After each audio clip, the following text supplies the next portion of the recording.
How are you, young man? Good morning, Charlie. Good morning.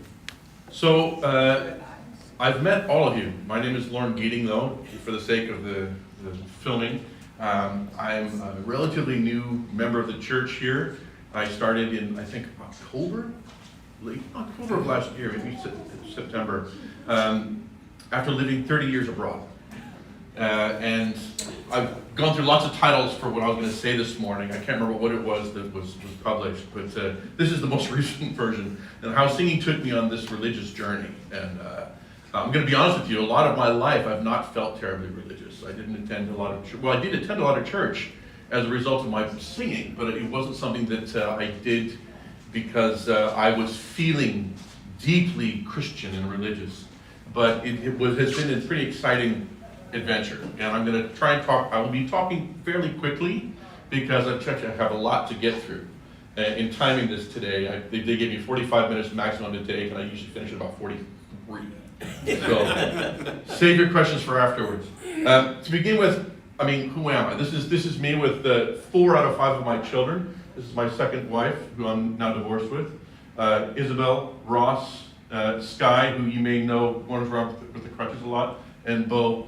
This is quite a few years ago, but these two are living in England. He's living in the Portsmouth area. He's living in London, studying. He's just graduated from film school, and he's working on becoming a writer and a director and getting into the film industry there. And she's studying in Amsterdam. So, and then I have a daughter who's 7, who's living in Portugal with her mother. 2 out of 5 of my children are half Portuguese. 3 out of 5. Anyway, so I'm going to talk. I have to go farther back to get to where I can talk about my experiences. My parents were both musicians. My mother was a wonderfully expressive cellist. In fact, I think one of the most expressive musicians I've ever encountered. And my childhood was filled with her just practicing for hours and hours and hours. She had a cello that was made by one of the masters that is worth many hundreds of thousands, and is now being played on loan to a student at one of the conservatories here in the U.S. My father is a reed player. He's still alive. My mother passed a couple years ago. He's a retired music teacher at a university in Los Angeles, which both my younger and older brother and I went to. So I grew up surrounded by music and having to play instruments. And I always thought, I wanted to be this guy as a kid. I wanted to rock out. I wanted to play the drums. I wanted to play the guitar. My parents went, no, you're going to be this guy. And I wasn't very happy about that. I was always a very reluctant practicer of piano and violin growing up. But the one thing I did always do, according to my mother, was sing. I was just singing nonstop. I don't really remember that. But she said, we couldn't get you to stop singing. Everything you were doing, you were singing. And actually, my son, Sky, does that a lot too. You might hear him humming when he's just concentrated doing things. So the singing was something that she kind of pushed us towards. And as a result of that, one of the things that she put my older brother and I into, my younger brother's 11 years younger, was the Pasadena Boys Choir, which is this very prestigious boys choir, where I learned to be a professional and comport myself and all these things. Don't pick your nose when you're on stage, that kind of thing. And I wound up being their soprano soloist for quite a few years. In case you're wondering which one of them I am, that's me with that fabulous cut. Only to be bested by my brother with the worst bowl cut you'll ever see. We did a lot of concerts, oratorio as a boy soprano. It was really exciting. I learned a great deal. But I left them before my voice changed because I wanted to do more. And it was wonderful because I got to do things like Amal and the Night Visitors, which if you don't know it, it's this operetta by Menotti, which it has a Christmas theme of the 3 kings, 3 wise men traveling to Jerusalem, or Bethlehem to see baby Jesus. And they stop for a rest in a little tiny village in a house that's owned by a woman whose husband has passed away and her son is a cripple. And while they're there, this miracle occurs where the son can suddenly walk, and he decides he's going to go with them to see baby Jesus. And it's a beautiful thing. The music is so splendid, and I really recommend it. And also got to do lots of oratorio, singing as a voice soprano, because there's tons of early music that was written for either a voice soprano or a castrato.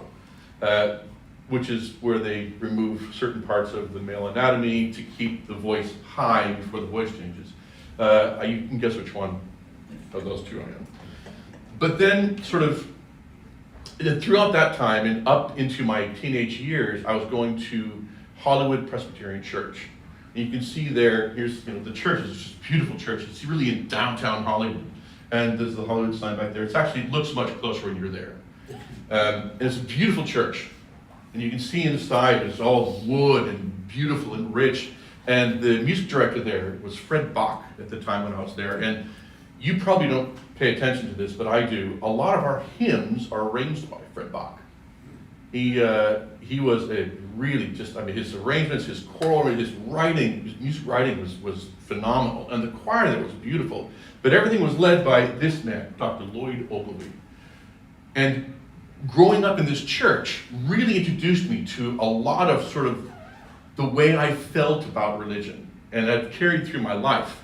Because Lloyd Ogilvie was this wonderful orator with this deep bass voice. I'm going to let you hear a little bit of it in a second. And he was really, the way in which he spoke was with such conviction. And when he said, "Good morning," you felt like if you didn't say good morning, there was going to be a struck of lightning that was going to hit you. It's just wonderful. I'll let you just listen here for a second. Or not. Oh, come on. It was working before. We tested. Didn't we test it, Sue? Jack? Okay, I'm gonna have to skip it because it's not working. But it showed me sort of how important sort of the whole feeling that is generated in a church is. And actually, to be honest with you, as a teenager even coming into this, just watching the production of being in a church was fascinating. But when I hit 16 and could drive, I got hired to sing in a different church. There's a Roman Catholic church in my hometown of Canyon Country that hired me to boost the baritone basses. I'm not a bass, I'm a tenor. At the time, until I moved to London, which comes later, I was singing as a baritone. And they hired me to boost the choir, and I was a pretty decent sight reader, and I thought I was doing a pretty good job, except I didn't have those low notes. And the bassist were always like, "I can't hear him, I can't hear him." I got fired a year later, which is fair enough because I wasn't really helping as much as I would have liked to have been. But what I learned there, aside from improving my sight reading and musicianship, was more about, again, the production, the performance of religion, of churches. And at this particular Catholic church, they had 3 priests that I called the Three Amigos. Or I call them Huey, Dewey, and Louie, or the Three Stooges. They were so different. And the first priest was this American guy who was short, balding, with glasses, and he talked like this. And he would kind of mumble his words, and he would usually start with a joke. He'd say, a priest and a rabbi walked into, there was a horse. And by then, the congregation was already getting lost. And he'd kind of rambled through this, 25-minute sermon, and by the end, everyone's like this. And I was like, wow, can someone give us some elocution lessons? This just would be much better. The second one was from Angola, and he had the darkest skin of anyone I'd ever seen in my life at that point. And he spoke with such conviction and vim, and I didn't understand a single word he said. And neither did most of the congregation, because again, he would be up there talking and doing the things and the fire and brimstone, and no one could understand it. So again, they finished the sermon like this. But the third priest was Irish Catholic. And he was a phenomenal orator. And so genuine. And these are not them, by the way. These are just pictures I stole off of the internet. I was 16, 17 years old when I was there. I didn't take photos of them, obviously. But he would get up and say, "A priest, a rabbi, and a horse walked into a bar." And he'd tell this great joke that would get everyone laughing. And then he'd tie that into this incredible sermon, bring it back at the end, and everyone would leave smiling and feeling like they've learned something. They're closer to God. And I just looked forward to his rotation, his time there, because I'd be listening and going, okay, wow, I'm learning something. This is wonderful.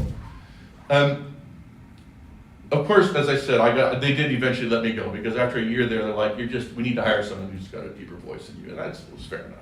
And I went looking for another church job at 17, 18 years old, and I got hired there. And I sang there all the way through college and beyond. This is St. James Episcopal Church in downtown Los Angeles, and it was like a giant cathedral. It was huge. And the music director there was this phenomenal human, and was one of my great mentors. And I would tell you about him until the sun comes up and down again, but that's not relevant entirely to here. What I learned singing in this church was music in a great cathedral is fantastic.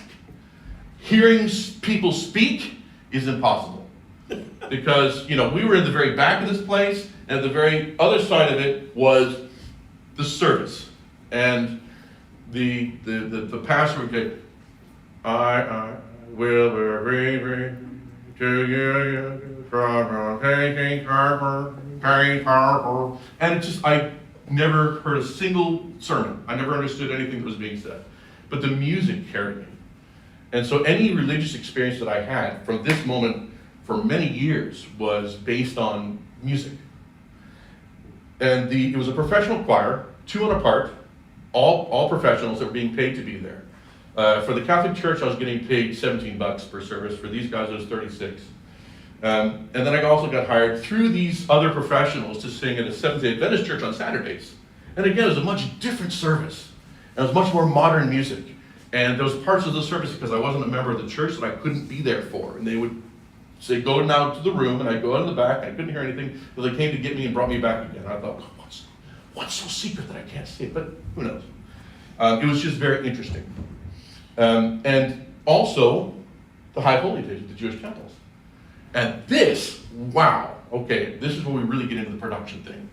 The High Holy Days, for those of you who don't know, in the sort of the Jewish religion, is sort of the most important time of the year, where everyone comes to the temple. Whether they've been to the temple all year or not, they all come. And it's really a beautiful experience.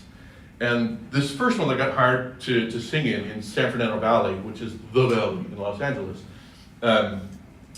was a beautiful little temple.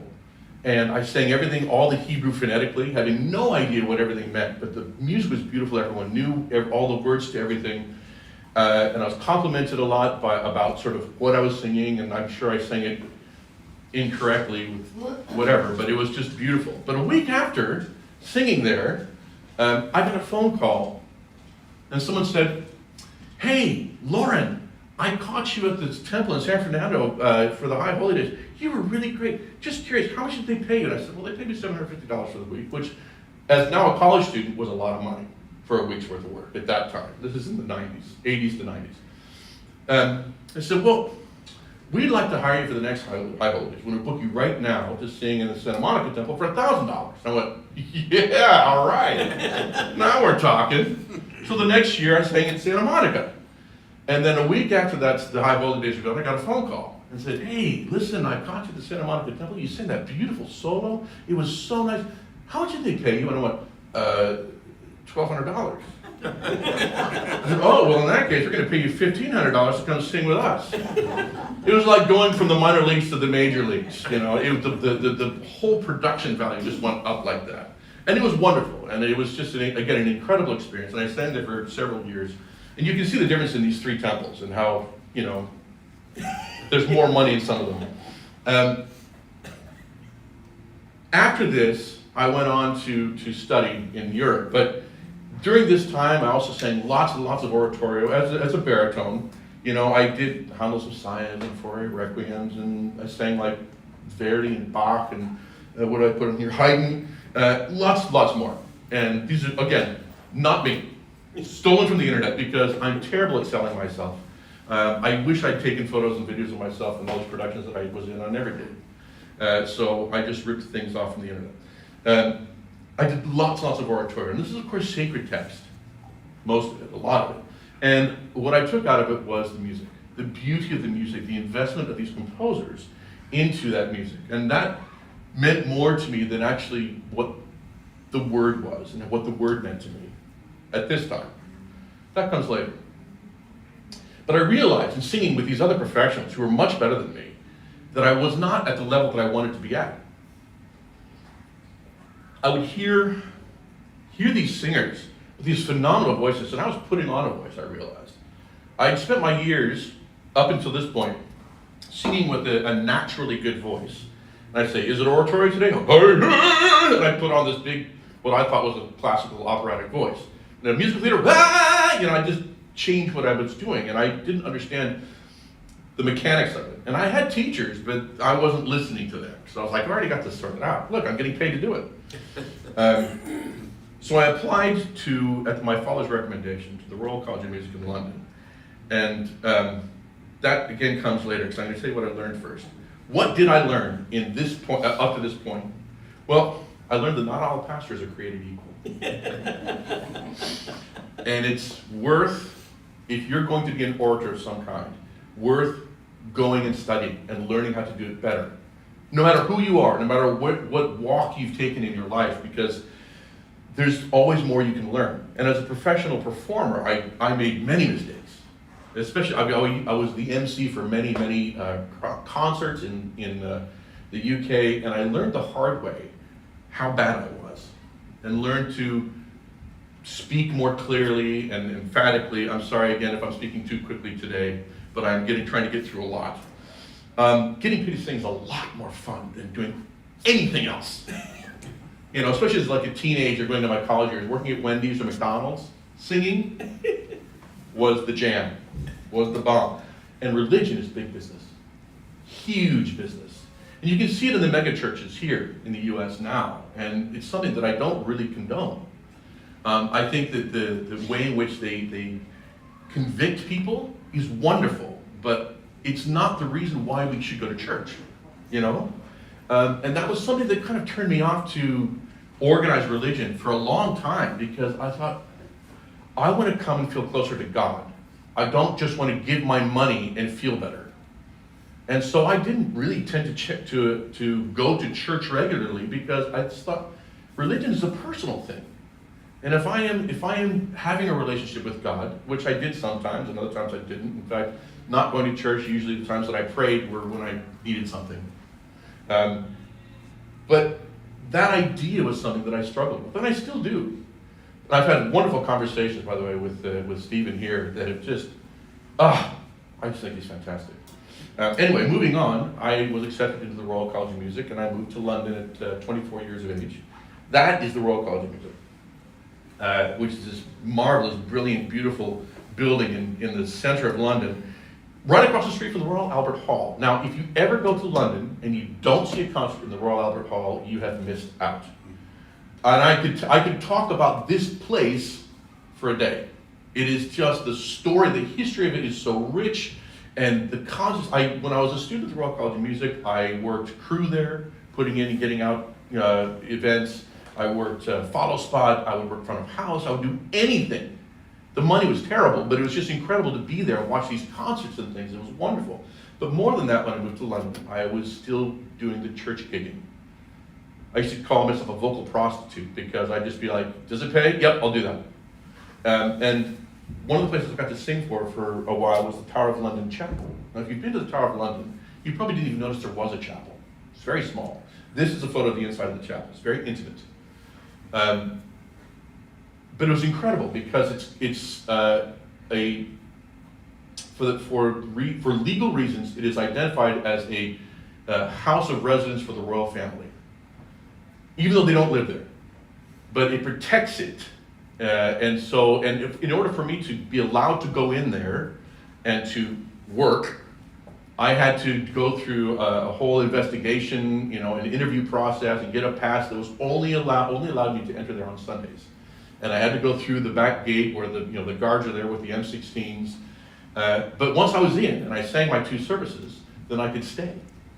And I would walk around and just hear the stories from these guys, the docents, the beefeaters, who they're all ex-Royal Marine or ex-Army, Air Force, Navy, and they're retired. And what they've done is they've learned everything about their part of the castle, the Tower of London. And they would share these incredible stories. And so being there and singing this beautiful text, and it was literally, here's the music, go sing the service. There's no rehearsal, very rarely, and we just have to go and sing. So my sight singing and ability musically just leapt up, because there was no choice. And that's the quality of musicians that are produced in the UK. Everyone is expected to be at that level. I did a lot of like session singing for films and things like that. It's the same thing. Very complex music, and if you weren't bang on, you're fired. Anyway, so these guys are wonderful, and I learned a great deal about England and things hanging out. And then, of course, I sang in many, many, many other churches. Westminster Abbey, and St. Paul's Cathedral, and St. Martin's. So to name just but three. And these are all very famous in London. And I would sit in these wonderful places. I'd be a part of these choirs, or a soloist. And as I learned, as I mentioned before, I went from learning to be a baritone to being a tenor. And there is a big shift in that. It's like changing from being a boxer to a marathon runner. It's not something you can do overnight. And it took me a long time to get to the point where I was really confident in sort of how my voice worked.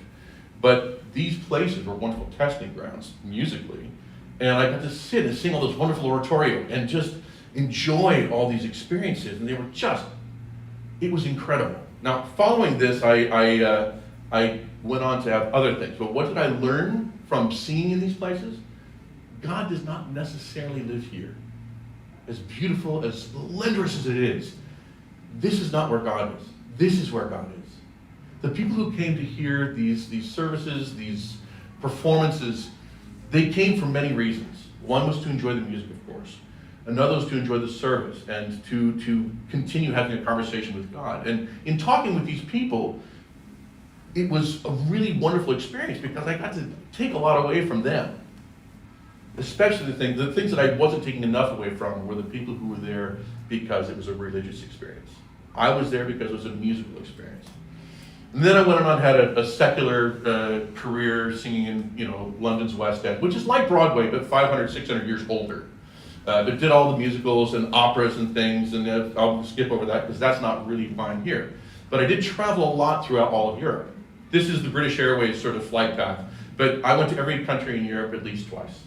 And there are many more that I did long contracts in, like Germany, until I could speak passable German, and Italy and France and all over the place. And it was again incredible. And I used to try it. At early days, I would try to get to see landmarks while I was there, a church or a castle or a museum. But it was so busy that I eventually kind of went, okay, I got to stop doing that. This is something special. And then I got hired. Because as a singer, I started producing my own concerts and corporate events. And I got hired by casinos in Macau in China. Anyone know where that is? Okay. This is really interesting stuff. Macau is a set of 3 small islands. Oh, there it is. A set of 3 small islands near Hong Kong in the southern part of China. It's very tropical and humid and hot. It's about 45 minutes by ferry from Hong Kong. And now there's a big bridge that goes from here across to here and also splits off into Zhuhai, and is apparently the longest bridge in the world at the moment, maybe. Macau is the only part of China where gambling is legal. It was a Portuguese colony for 250 years, and it was handed back around the same time that Hong Kong was handed back from the British. And so the influences there's a lot of Portuguese architecture mixed in with the Chinese, which I'll get to more soon, and how it ties in with everything I'm trying to talk about with religion. But what was really amazing was this. Here you see the 3 islands, okay? And this bridge is that. So you can see it's very, very simple and basic. And when it was handed back from Portugal to the Chinese government said, we'll let you govern yourselves. And the Macau government said, our licenses, gaming licenses, have been all controlled by one triad family for many years. And it's dangerous because there was a lot of triad assassinations, and it was dangerous. And they didn't want that. They wanted to get rid of the triads in their country. And so they opened up the gaming licenses, and a lot of the Las Vegas casinos came in and bought licenses. And this is something new for them. The Chinese are the most gambling-horrific people in the world. They gamble more than anyone else because they think of it like investment. And I'll get more to that soon because it's a very important part of their culture and their religion. The first casino, Western casino that opened there, the Sands Macau, Las Vegas Sands Corporation, who owned the Venetian and I can't remember which other ones in Vegas.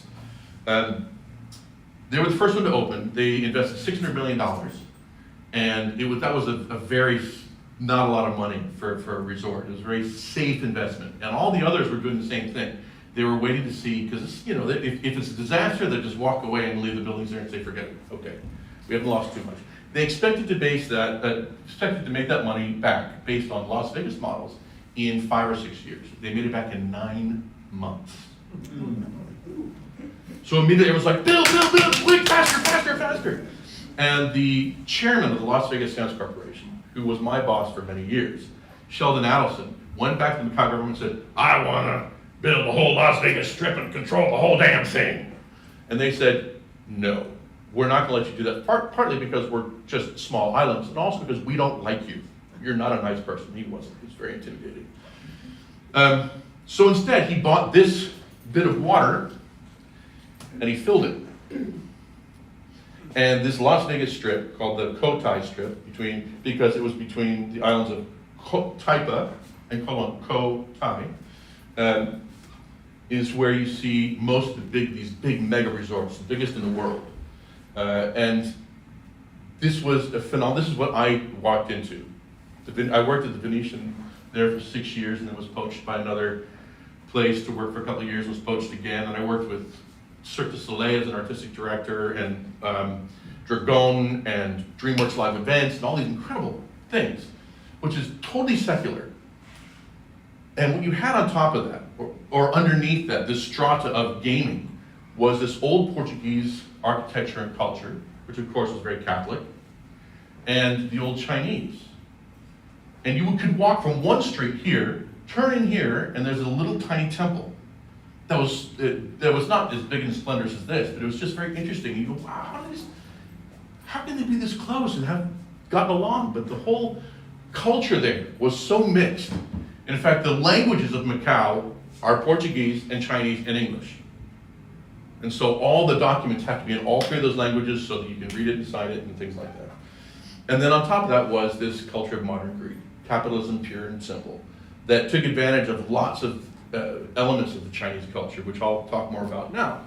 But before I do, Macau, because it was Catholic for 250 years, of course had a big cathedral, St. Paul's Cathedral, that burned down.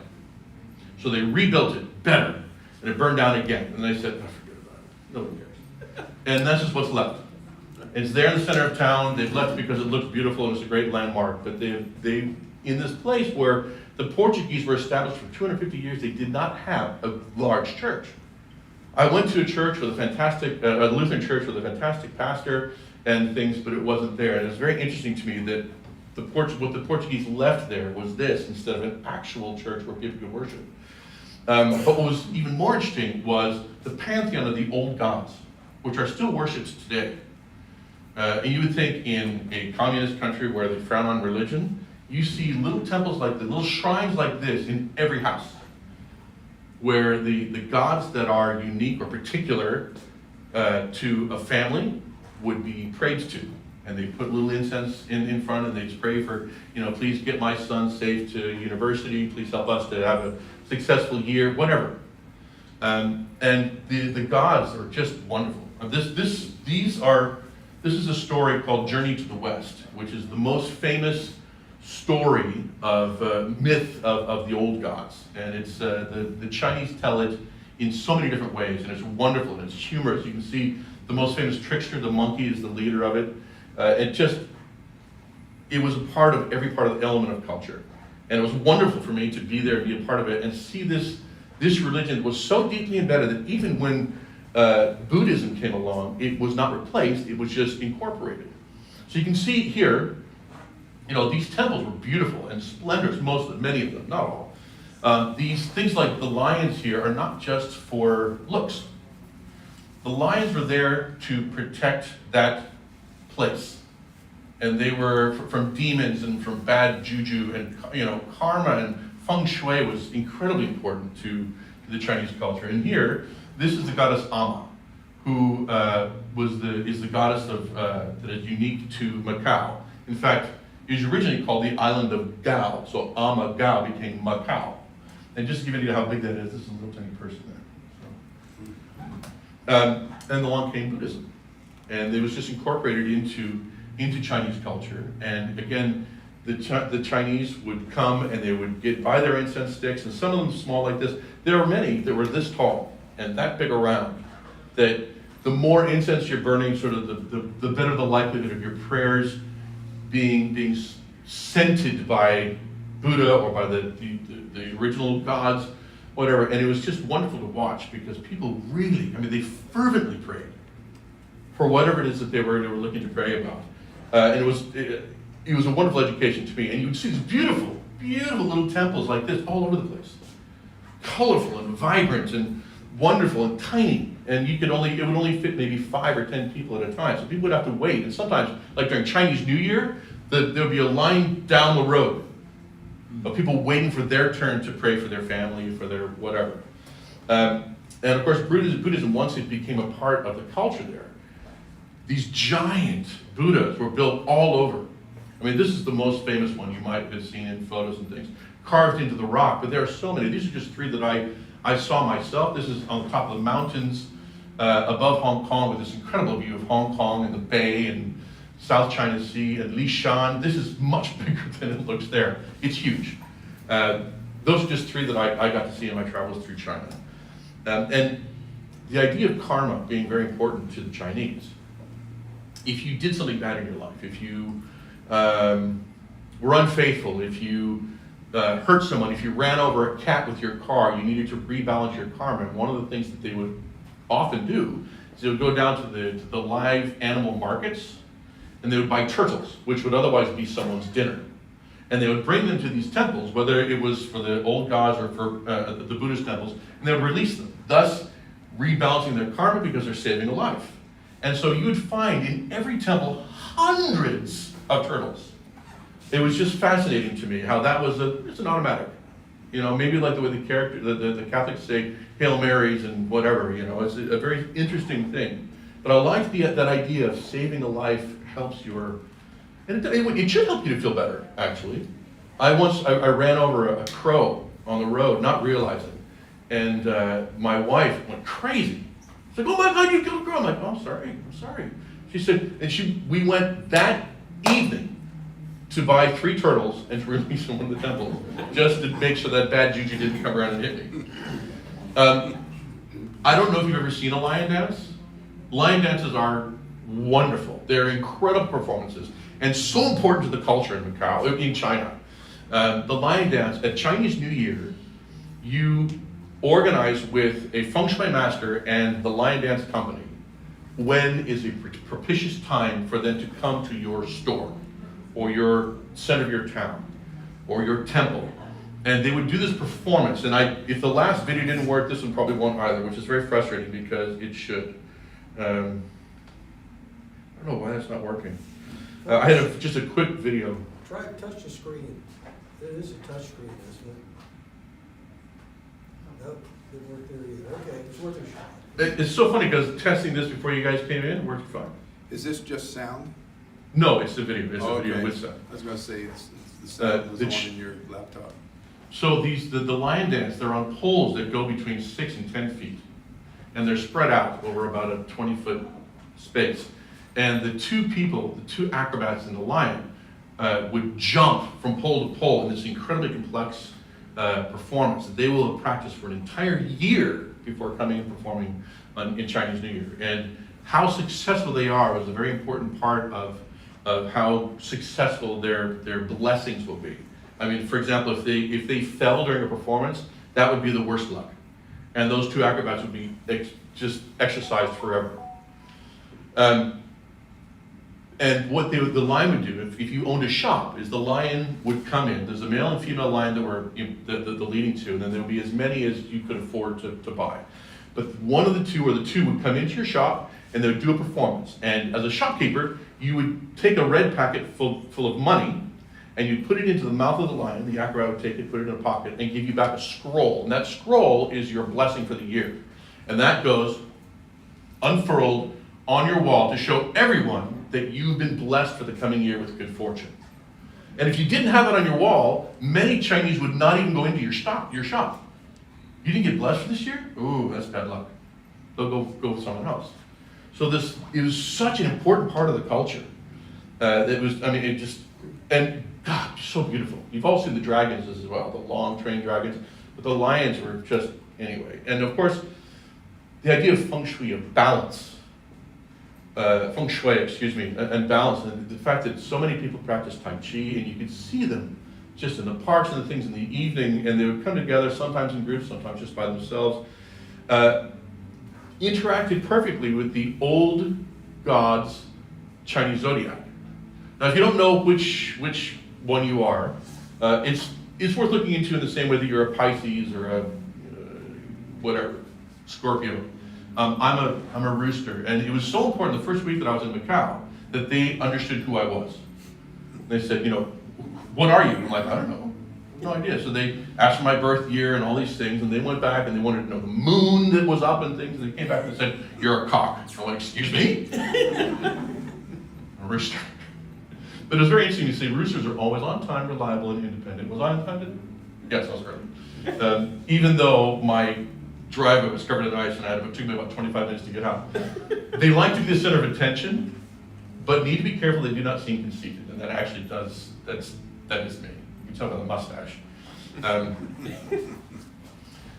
And just the idea of karma and balance in life is something that is incredibly important to the average Chinese person. And it's something that they incorporate into, where they put a sofa or a plant in their house, to how they approach their life, to how they approach their work and the balance between work and home. And it was really wonderful for me to experience, especially working for the casinos, which were 24/7. And I would get phone calls from Las Vegas at 3 o'clock in the morning, be expected to get up and work. So I thought, how come they get to do that? I don't get to do that. Not fair. That's just, and also, as a part of the culture, and this is really important to the gambling part, were things like lucky numbers. So if you're a pig, for example, you're a yin, as opposed to a yang, these are your lucky numbers, these are your lucky colors to wear when you want to be extra lucky. And so the Chinese would consult the most propitious day, and time, and numbers to bet on. For them, this was like doing the stock market. And they took it really seriously. And in fact, the luckiest man in the village would be sent with all the money from the village to Macau to gamble, to make money, to bring home for everyone. And there were times, of course, when that didn't happen, and they were too embarrassed to return because they lost all the money. And it was, I would see every year people going, can you please give me some money? I need to get the boat home. I'd be like, you didn't save enough money to get home? I mean, I didn't gamble. I've never really believed in gambling, and seeing how that place worked. Well, the thing is, this is the house that Greed built. Capitalism pure and simple, and you can see it.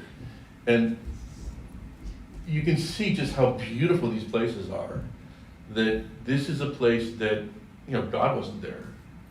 You can pray all you want, but that place, the house is going to win. Look at that house, and look at your house. Tell me who's winning, right? So what did I learn in Macau? Well, I learned that, there are the haves, and they want as much have as they can get. I learned that the cultures around the world can sit side by side very comfortably, as long as they're not interfered with by people with agendas.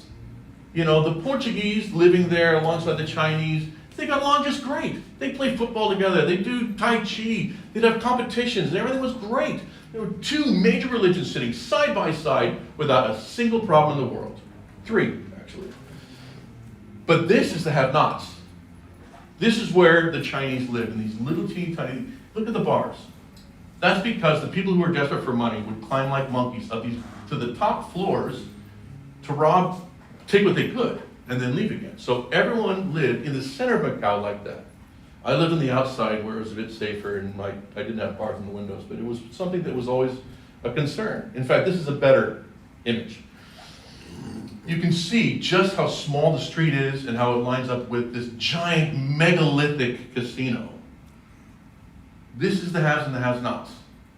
Most of us, maybe we have enough, maybe we need some more, but most of us are able to live comfortably enough that we're here in the US, and these people, what they were earning was peanuts for many, many hours, a lot of them, not all of them. So I talked about the haves and the have-nots, and gambling is an incredibly important part of the Chinese culture. So important that the haves took advantage of that, and it's something that has never settled well with me. I was very happy not to be in the casino part of the business. I was in the entertainment part. I was creating festivals and performances and bringing in tours of things, and that was really fun, and I just stuck to my lane.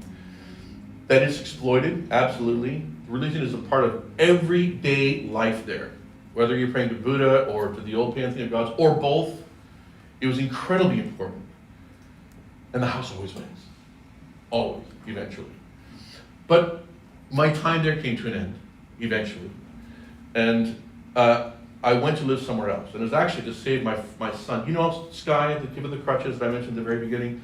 He's got long-term illnesses and health issues. And the Chinese misdiagnosed him, the Chinese doctors misdiagnosed him, and they were slowly killing him. So I said, let's find some different doctors. Now he's half Portuguese.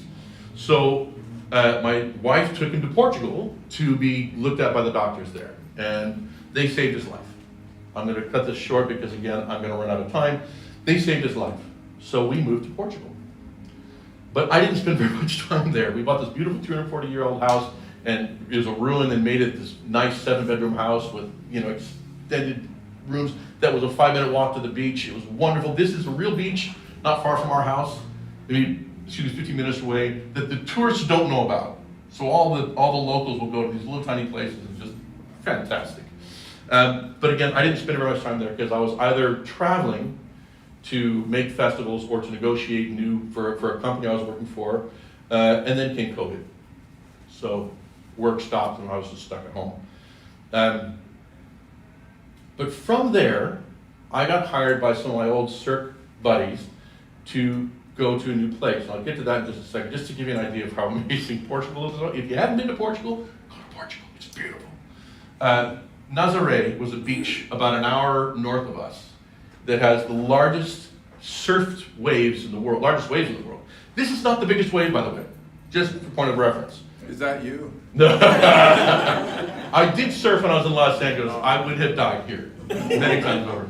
This is the largest wave in the world. You can see how tiny this guy is compared to the wave. This is the jet ski that put him in place and got the heck out of Dodge. For a point of reference, this place is 93 feet tall, this wave. That's the world record. And this guy, Hellstrom, insane. I don't know how they don't die regularly, but people do get hurt and die often. Anyway, now back to a regular scheduled program. Coming out of COVID, I got hired by some of my old Cirque buddies to put together a Cirque dinner show in Dubai. And again, completely different mindset than China or Europe or anywhere I'd lived before. And again, it was just an incredible experience. Very challenging for many reasons that I won't get into now, but what I will talk about is Dubai as a place and how important the religion is. And this is just, again, this is the Muslims. Something that I had not encountered very much. I want you to take a look at this picture. I want you to look at this beautiful man-made canal, okay? This was Dubai originally, okay? You can see here, this is what the canal started out as in 2000. And this is the way it looks now. Let's go back and have a look at how beautiful that is. Look at that. Isn't that gorgeous with all those big, tall buildings that weren't there before? Because the United Arab Emirates, just like the United States, there are 13 emirates, each controlled by one brother, a sheikh. And of course, they used to have lots of oil, and they sold it all. And the sheikh of Dubai, the state of Dubai, realized that within about 2 generations, they're going to spend it all. And he thought, what can I do? What can I do to prolong this, to help my family, to help my state? And so he invested trillions in making Dubai a place of finance, a place of technology, a place of entertainment. He wanted it to be the new Paris. And it is a phenomenal place to visit. It's incredible. It really is worth going to see. There's so much to see. And so hot. Oh my God, so hot. I've never lived somewhere so hot in my life. And humid because it's right next to the ocean. Sorry, I forgot about those. And they built man-made islands. I don't know if you've seen these in the news on occasion, these palm islands. This is where the richest of the rich live, the Emiratis, many. You know, every home is a beachfront property. Every single one. These marinas to keep your yacht there, oh my goodness. And you come through here and down underneath to like this giant mega resort, which is where we put together this phenomenal show. And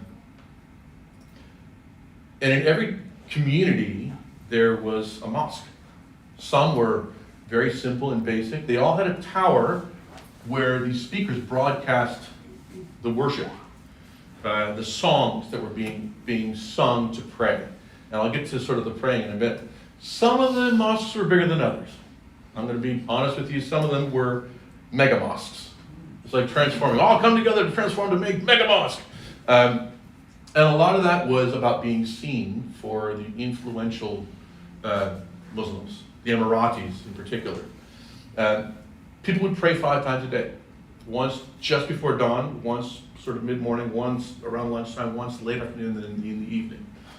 And they took it very seriously. My neighbors, I chose to live in a fairly poor area to keep my rent down, so of course I was supporting a family in Portugal while living and working there, and I wasn't on a lot of money.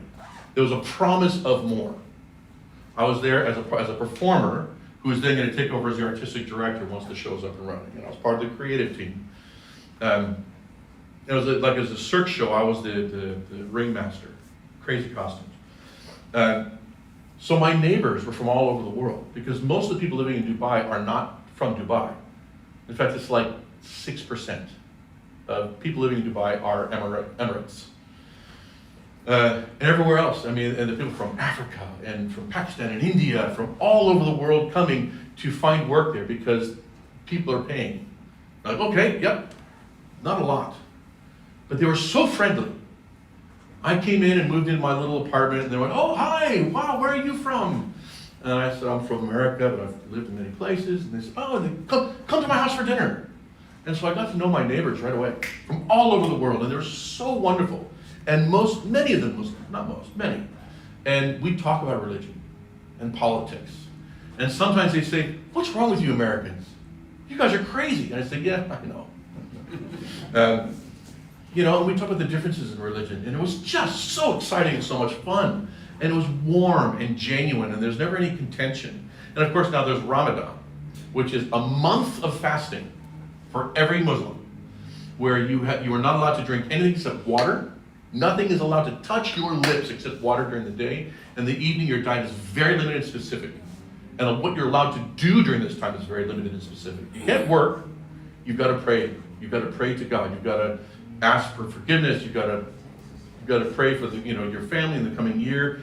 And for me, just observing this and how seriously it was taken was great, wonderful. And then at the end comes the Feast of Eid, where you get to eat anything you want. And they went crazy. And I was invited by an Emirati family to their home for Eid. And it was a palatial place, and the patriarch and matriarch were in their, I suppose, mid-70s, and they had 24 children. And he did have multiple wives, but the matriarch was his first wife. And at this giant table, he only invited 12 of his 24 children, and he said, these are the ones that are making something themselves. They're not just living off of the stage, so I invite them to come and be here.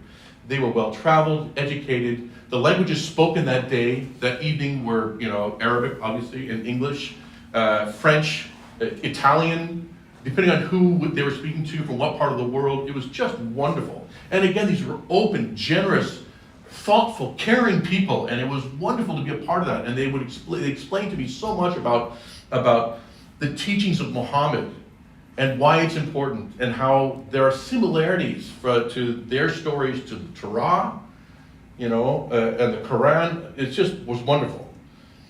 Parts of their culture that were wonderful. The sword dance. This comes from Bedouins, and you'll see a version of this in every country in the Middle East, every single country.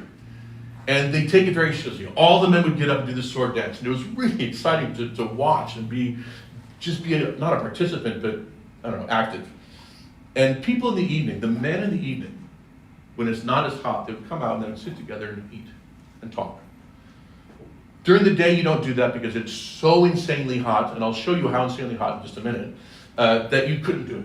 But they would come out. The women were not allowed to do this. They had to stay home and cook and clean and take care of the children. But the men would come and sit, and they would say, hey, American men, come and join us for dinner. And then I'd sit with them and eat the food, and I'd bring some, and it was just, again, just this warm, generous, thoughtful part of the culture for certain people. Again, women were not allowed to be a part of it. So, and I asked about that. I said, oh, it's just they don't do that. They need to take care of the house. This is how hot it would get. This is 8:30 in the morning. Okay, sun is up but not up. For those of you who don't know what 50 degrees is, it's inside my car. And humid! That's how insanely hot it was there. It was just incredible. I was happy to leave, to be honest with you, for many reasons. But what did I learn? Well, I learned that in the Middle East are many lovely people.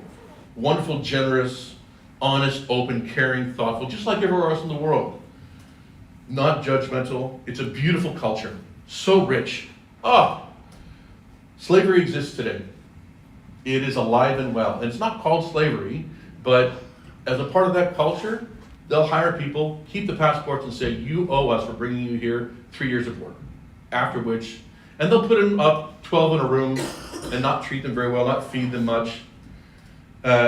Being rich is not the same thing as being good. Some of these people were fabulously wealthy and incredibly self-centered, and it's just, money should be something that gets you the things you want to live, not the reason why you live. And then I came here to this wonderful place, and I'm so incredibly grateful to be a member here, to be a part of this church and this community. And something that I want to talk about, and I know I'm running out of time, and I apologize, I'll give you guys time to talk and ask questions. This community, I've lived all over the world, is unique. And I hope you understand just how unique it is. As a result of one person's investment, Milton Hershey built this place to be a place of growth and generosity and community. He invested in all the churches. I mean, Bill can tell you more about it than I can. In fact, you can all tell me more about it than I can. I've lived in literature for about a year and a half. But that what he did here has ripples, and you can see it in the communities as it goes out. And it's beautiful. And it's one of the reasons why I chose to stay here. Because this community is just wonderful, and it's just embedded in this church. This is a wonderful church. It's a lovely church. I stay out of the politics. I sing in the choir, but all the people that I meet, I enjoy. And I haven't yet met one person in the church where I went, I don't have time for you. Yet. So what have I learned? Over the last 30 years or more, religion should not be a place, although it inspires people. If it's a place that inspires you to choose to be closer to God, wonderful. Because this is the place where I've really found, after years of kind of traveling and experiencing all these things, but conversations with Stephen, I've found more proof and belief and closeness to God than I ever have. And that is an important part, as important a part of my life as anything now. And I want to convey that to all of you, that this place, what is here, is because you're here, because you're choosing to seek God. And I am too, and I study in a different way. People around the world are people. They want to have a good life, they want to have a good time, they'll interact with you, they'll talk with you, they'll do all the things you want to do. Not everyone gets to do that. And that's where resentment comes from, when they don't get to have. And it should be easier than it is for everyone not to starve, to have an education. Because we all live in hope that things would be better for us, people around us. And supporting a community is where it really starts. Your family can be doing great, but if the people around you are all starving and dying, man, it doesn't work. So we all just want to go on. Well, most of us do. The people who really just, it's all about having, there's never enough. These photos or images I took that just show different cultures and people coming together and just enjoying life together. and talking about religions. And one of the things that I really learned, this is really important. Oh my goodness, it's so important.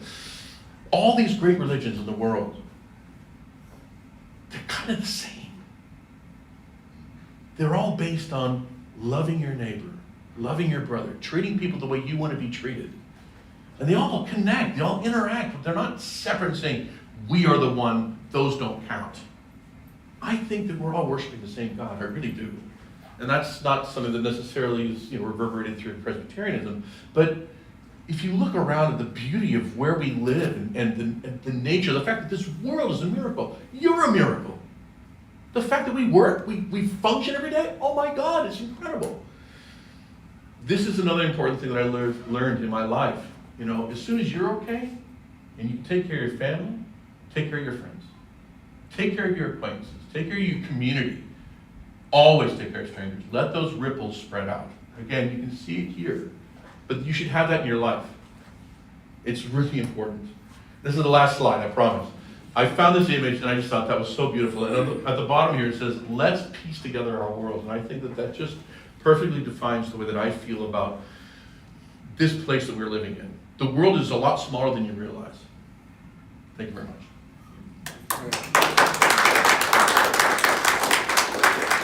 Okay, I can take questions.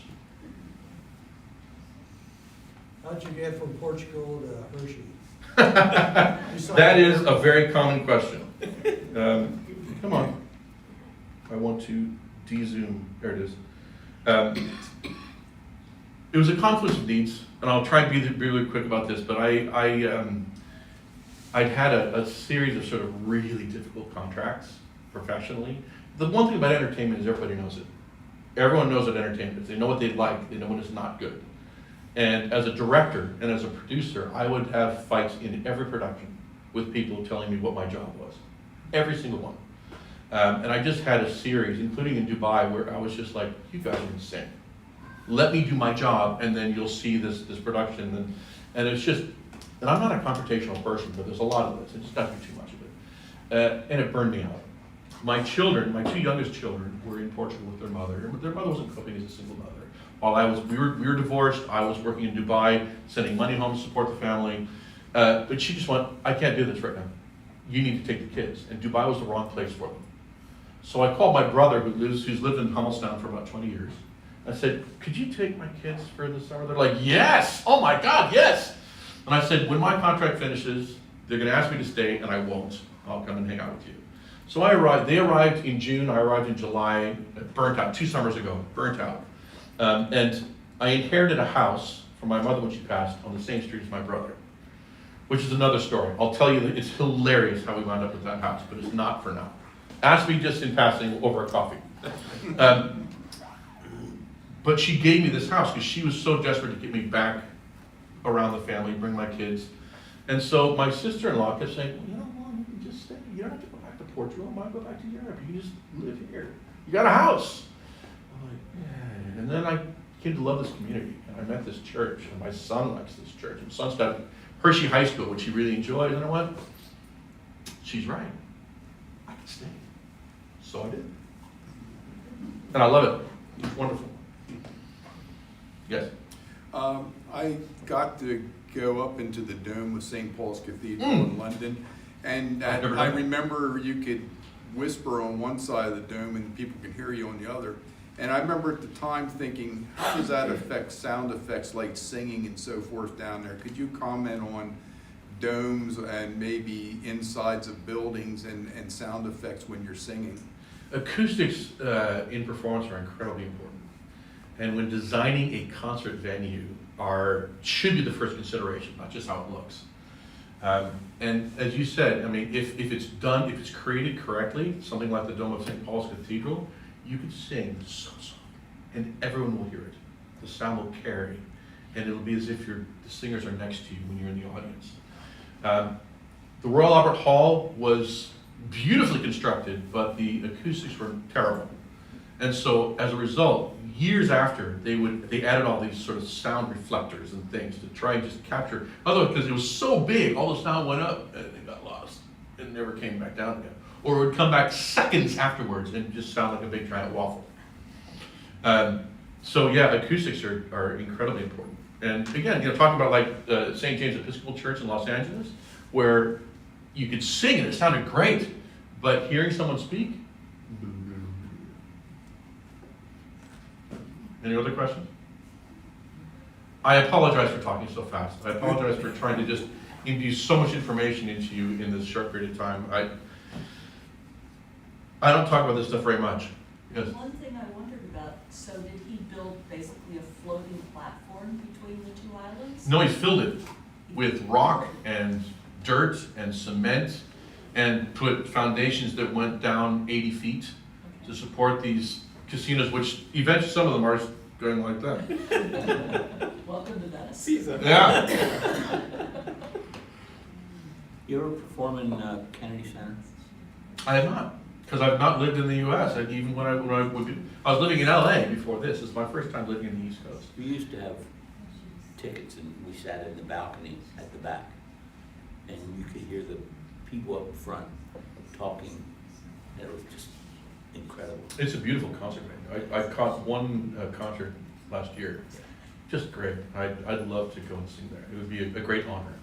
I cannot imagine performing in Westminster. I've been in that many times, and you're right, listening to the speaking is difficult, Yeah, but the choir is beautiful. phenomenal. Yeah. And London, if there's one place, people ask me sometimes, if there's one place you'd want to live in the world, where would it be? Well, I'm going to retire in Portugal. I've already got a piece of land that a good buddy of mine who's an architect and a Disney Imagineer, he designed the Disney park in Paris.